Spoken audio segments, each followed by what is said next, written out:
You're listening to All Things Video, the podcast dedicated to uncovering the past and charting the future of the online video ecosystem. You're listening to All Things Video. I'm your host, James Creech, and today's guest is Zhang, co-founder and CEO of Talon Esports. Sean, welcome to the show. Thank you very much. Excited to be here, mate. Yeah. So where are you based? Where are you coming from? Based in Hong Kong, but I grew up in Australia. So I came to Hong Kong about 6 years ago for business school. And Yeah. Decided to hang around, and here I am now. So. Very nice. Very cool. And how did you get into the esports space? I've been a gamer my whole life. So, from a very young age, my dad bought me like my first 486, if you remember those computer series. Sure. And I remember he was showing me, my dad's an architect, and he was showing me, hey, you should use Microsoft Paint, be a bit more creative. And I think, I tried it for about 5 minutes, and he came in and had a look, and he's like, yeah, maybe you should do something else with computers. The first thing I did after that was install, I think it was like Warcraft 1 at that stage. Yeah. Right? And so been gaming my whole life. And then, like it kind of an interesting, like sort of mesh. Cause, once I got to secondary school in Australia, we played a lot of sport and, kind of fell in love with competitive sports and coaching and, coached semi-professional team in Australia, played at a really high level in Australia as well. And we started the esports stuff by, flying to Taiwan. We had a team that we wanted to sponsor at that stage with me and my partner Jazz, and we threw some money at it, made a lot of mistakes, and stuffed up many, many times. But then realized, hey, there's a lot of stuff that we can leverage from the sports space that actually is in the esports space on how you manage teams. And that's how it all started. We flew on a plane, built a crappy deck, pitched it to a team, got them excited, sponsored them, failed miserably, and then kind of refined the process from there and just kind of put it together now to what it is today. Yeah, that's fantastic. And what are the titles that you guys are most focused on? So right now so we have about 7 professional titles that we're playing. Right now, the biggest focus is around League of Legends and Arena of Valor, which are the 2 games that we've invested, I guess, the most in. Obviously, League of Legends, with Worlds coming up, we have qualified this year. It's a big deal, and that's one of the biggest titles that we focus on. The new PCS region, which is a combination of the Hong Kong, Taiwan, Macau plus Southeast Asia region, which is pretty cool. And then the other title, Arena of Valor, is a really popular mobile MOBA title here in Thailand, Vietnam, Hong Kong, Taiwan, Macau, and other parts of Southeast Asia. And so, that's like a franchise league that we're participating in Thailand, and the fandom there is crazy. So, those are the 2 main titles. In saying that, we do also Rainbow Six Siege is on the up. We're really excited by that. And then obviously Overwatch Contenders in Korea continue quite popular. So those are the main titles. Very cool. I was catching up with a buddy of mine who's he's Austrian, but his wife's Japanese. He lived in Japan for a number of years. He now lives in Taipei. And he was telling me that the esports scene is still relatively small in Japan. It's emerging. It's definitely more active in Taiwan, but it's nothing compared to Korea, mainland China. Seems like it's growing in Vietnam and Thailand. So, throughout Asia, there's still kind of different enthusiasm or different levels of adoption of esports throughout the region.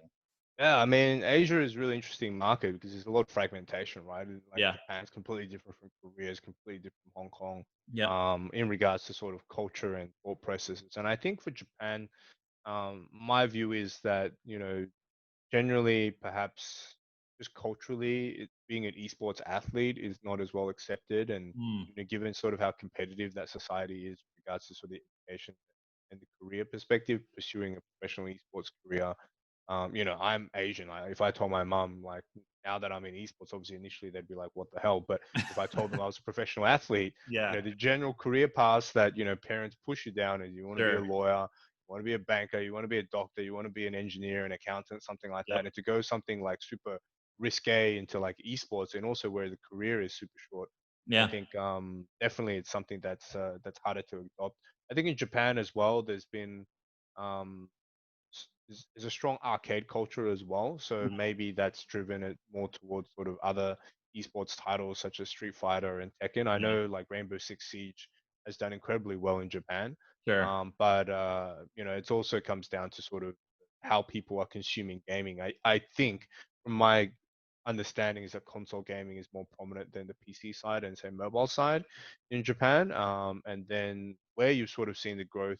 I mean, in Hong Kong and Taiwan as well, just to talk about those markets, I think Taiwan is pretty open to esports, and I think the government there has been quite supportive. Hong Kong here as well, I think the government Yeah. has been quite supportive. It's just once again, it just comes down to the parents and sort of the family sort of uh, construct. And I think that Yeah. just in these markets, they tend to be a bit more sensitive.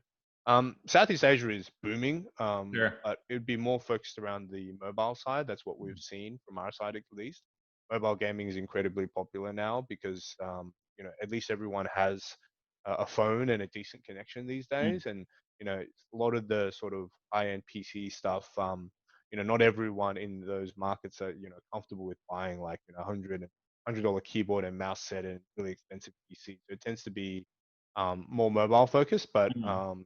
everyone has a mobile device, and the mobile devices now the quality continues to improve, and so yeah, you've seen a lot of push into those markets, and yeah, I would say the fandom in Southeast Asia is a lot stronger. Like the Yeah. fans are actually crazy compared to like some of the other markets that we operate in, and that's been a byproduct of also the publishers doing a good job with the leagues and the way they're promoting games. So just out of curiosity, why Overwatch? Why Taiwan? We thought like Taiwan at that stage, like the Overwatch scene was really, really popular, and the prize pools and sort of the fandom was really, really strong, and so that's kind of how we started. And I think at that stage, I think Taiwan teams, there was still some gaps in regards to sort of teams that were available there, and we thought, okay, that'd be really cool to jump into that market. And the other thing is just, the cost of doing business in Taiwan is relatively good compared to other parts of Asia, particularly Hong Kong. As you know, like rent here is absolutely insane, and the cost of living here in Hong Kong is incredibly high.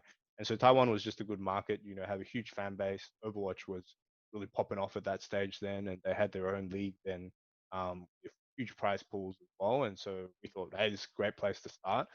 We were also playing the game at that stage, and also our first player manager, which we met online, playing Overwatch, actually Taiwanese as well. So that's kind of how it all came together. But yeah, it's just randomly, the people we met and the opportunities that we saw, and then the cost of doing business there. It was a good fit.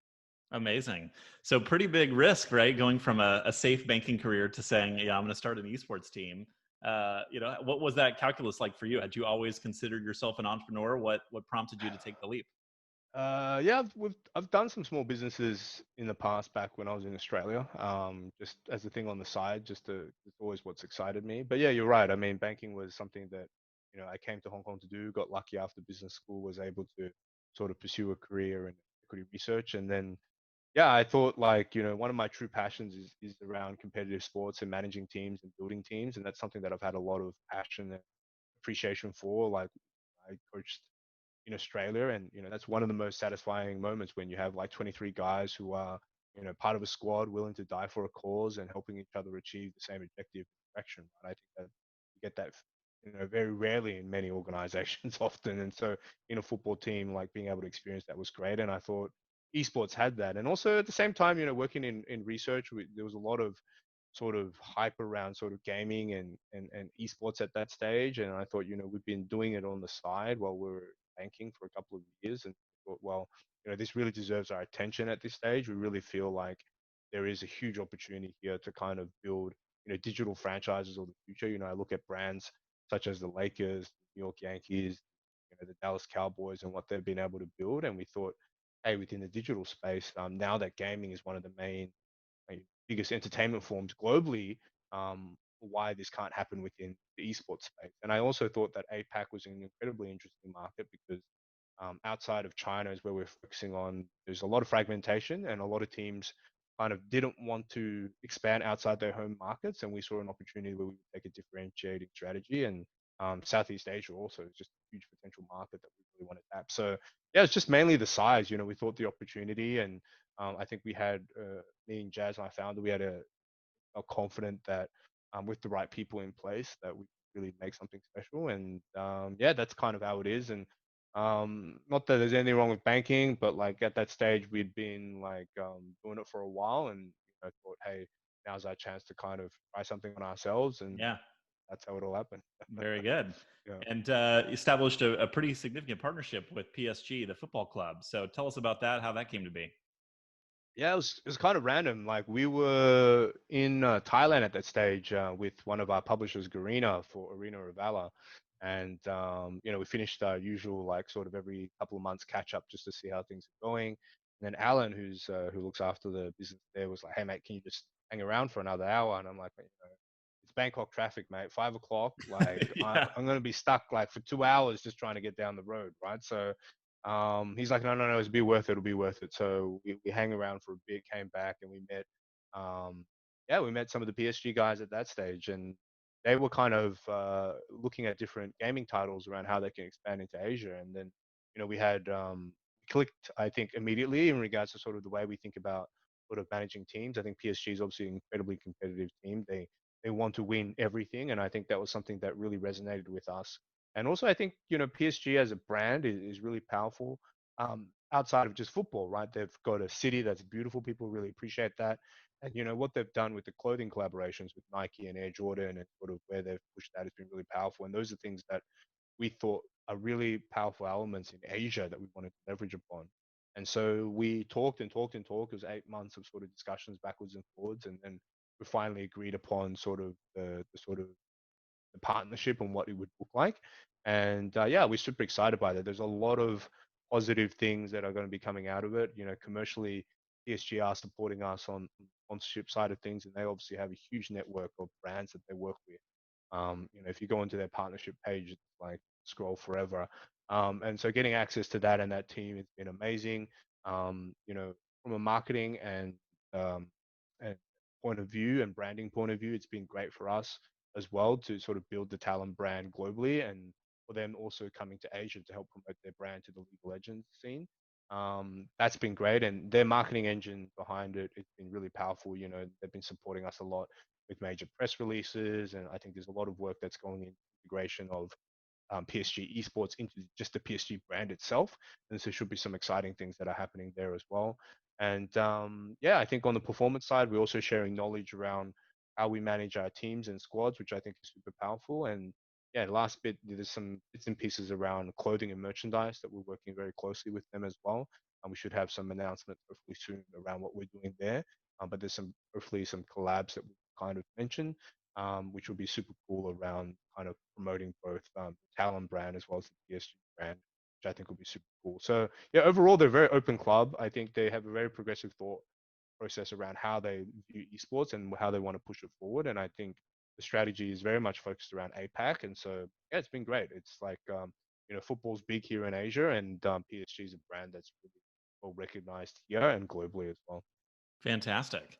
One of the key themes of All That Matters is bridging the gap between East and West. How can Western companies think about doing business in Asia and vice versa, right? How do you think about attacking esports as a global phenomenon, and what recommendations do you have for bringing the different cultures and companies together? Yeah, I think culturally, it's not that different from a gaming perspective. I grew up in Australia, born in Shanghai, and I'm living here in Hong Kong. There's not that big of a gap. I think the key thing is just when it comes to coming to Asia is really understanding that you can't really treat it as a whole market Asia Pacific. Like every single country in this region has its own unique, distinct way in which it does business and the way it adopts gaming. And I think there's been some mistakes where I've seen teams come in and people come in and say, okay, hey, I'm going to force a team into this market, and it's not the case because there's an incredible amount of localization and interest on games that they play respectively in those markets. So if I look at a market like Thailand, you can say, yes, there's League of Legends fans, yes, there's Dota 2 fans, but if you really want to build, say, a brand awareness within the gaming community, you got to go to the games where most of the eyeballs and the competitive scenes are, right? And so that would be Arena of Valor or ROV Pro League, as they call it in Thailand. They get the viewership they get there is, you know, significantly greater than many like other leagues in Western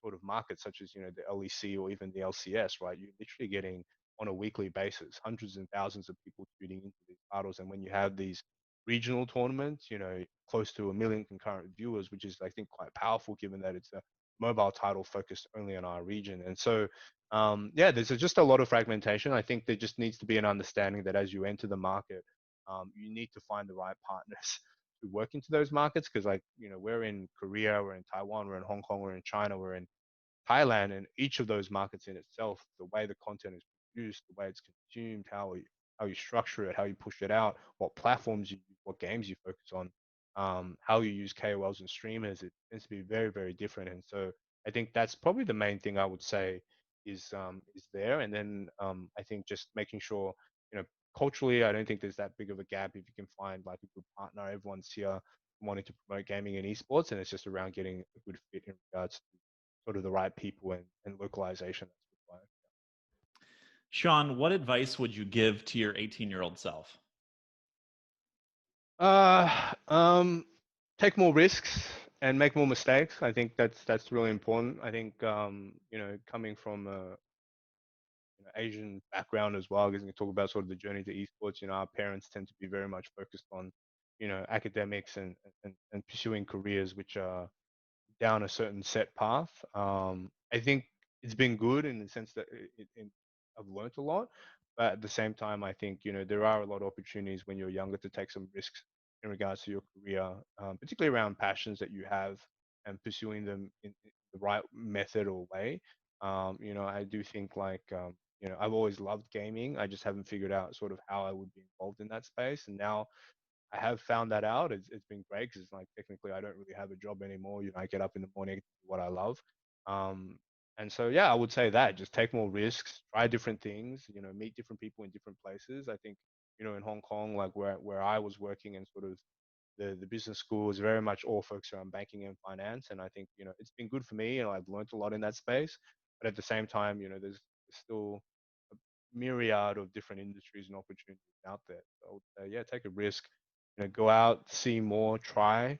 I'm not saying quit your job, but like, go to conferences, speak to people within different industries, get a sense of sort of what you want to do, and then kind of adjust it and see the journey that you can go from there. Because I think, once you find sort of that passion and that appreciation for an industry that you really enjoy, it doesn't feel like work anymore, which I think is a good thing. Yeah, great advice.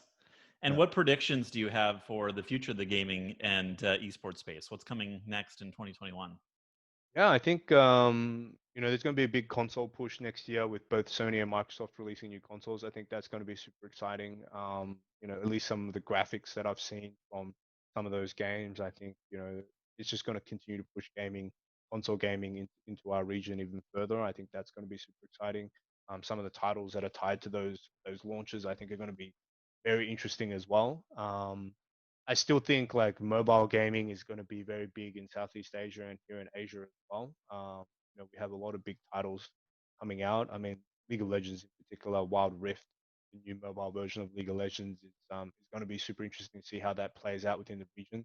There's a lot of competition here with mobile League of Legends, Bang Bang, and Arena of Valor, which are like the other competitive titles, which are mobile MOBAs. But I think that's going to be an exciting space to keep an eye on to see how that goes. Because I honestly think now with like a big push out of 5G here in Asia, better mobile devices and gaming experiences, I think that will take a forefront in leading sort of esports within our region. And yeah, I think, maybe on the VR side of things, there could be some interesting spaces playing there. And, I think generally the overall, like, I'm not sure what the PlayStation 5 or the Xbox has for adaptability for that, but I think, generally there might be some interesting spaces there. I think there've been some great games this year on that space. So that might be another interesting angle as hardware costs come down, the headsets and everything are becoming more accessible. I think that could be something that's really interesting as well. So yeah, I think those. I think consoles will be really cool to keep an eye on. Mobile gaming and potentially on the VR AR side, there might be some interesting plays there.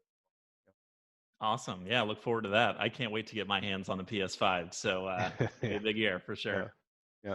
Sean, Cool. thank you so much. This has been an awesome chance to learn a little bit more about your background, dive into Talon Esports, talk about how the market is so unique. As you said, each country throughout Asia is different. So you have to find the right partners, you have to find the right team, and understand the cultural nuances. And you've had some great advice for us. So thanks again for sharing your story. No worries, mate. Thank you. Thanks for having me on the show. Cheers, mate. Thanks for tuning in. I'm James Creech, and this has been another edition of All Things Video. If you like what you hear, we hope you'll share and subscribe for new episodes. See you next time.